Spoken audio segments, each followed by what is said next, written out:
My name is Jennifer Santos, and I am here to describe the IEP process to parents and guardians that may need a little extra help. I will be discussing ways to involve both students and parents or guardians in the IEP meeting itself, the referral process, the evaluation process, the eligibility process, and also different components of the IEP process in general. Individuals with Disabilities Education Act requires students to be involved as well as parents or guardians in IEP meetings where transitional services are discussed. Transitional services are important to discuss while children are present in their own meeting because it's something that is taken with them throughout their life, educational life. It goes from their preschool age all the way up to their adulthood and their life after high school. Ways to involve students is allowing them complete transparency to the disability that they have as well as the needs of this disability. Another way to involve students is to be able to review their IEP, explaining each aspect of the IEP itself. It's another way to involve students is to allow them to be present in the meeting itself and even to discuss their IEP needs or progress prior to the meeting itself. Another way to involve students is to review the goals and the progress of the students quarterly and listen to students if they are present in the meeting because it is their educational life. Ways to involve parents can include being flexible with the parents. All parents have different schedules, different jobs, and have different requirements of their life. So sometimes it is not as easy as working an 8 to 4 in the morning shift at work. Some parents are doctors, some are nurses, some are teachers as well. So you must be flexible and try to be able to discuss different things with parents according to their schedule. Another way to be flexible with these parents is to call them, to write them, to text them, or even make up a Zoom meeting to inform them of their child's progress or anything else needed to inform the parents themselves. Teachers can also make meetings.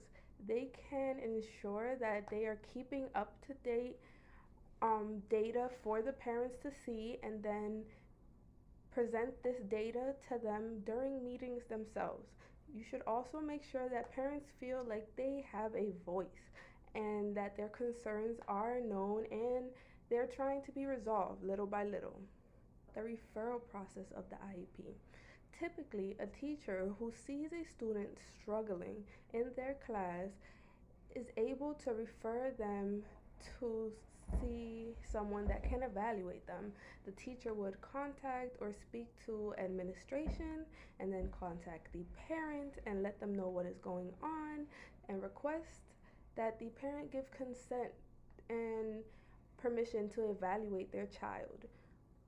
The parent can also try and discuss if they see a student is falling behind. They can try and discuss the issue with their teacher so that the teacher can keep an eye out on the student and see if they also notice this issue during school. The evaluation process is done after receiving consent from the parents. It is to determine if the student meets the requirements of being put in a special education class. Professionals who are brought in at times to the school or that work at the school itself. This can include both testing that the student does in school or even someone observing the child during their classes. The results of this evaluation will then help the school itself set up a plan and develop an IEP if it is needed for the student. After the evaluation is completed, now the school can determine if the student needs to be put in special education classes and if they need to develop an IEP specifically for that student.